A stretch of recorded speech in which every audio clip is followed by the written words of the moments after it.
अब आपसे मुखातिब होगा, नारों का भरपूर जवाब दे। काफिला आगे साथ साथ चलता जाएगा, ये खुलबाशी भी चलती जाएगी। अस्सलामु अलैकुम वरहमतुल्लाहि वबरकातुह।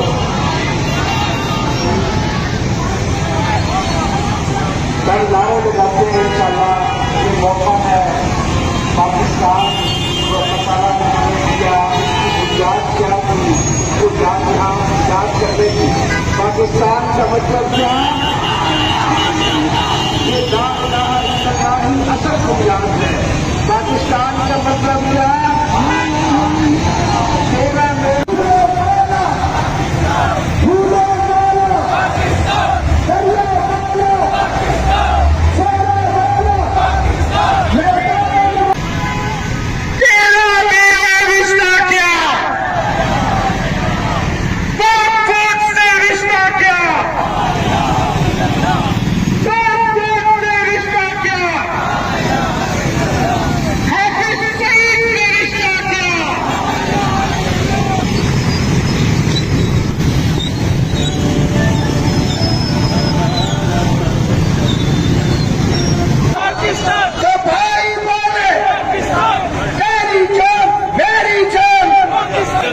पाकिस्तान का मतलब क्या?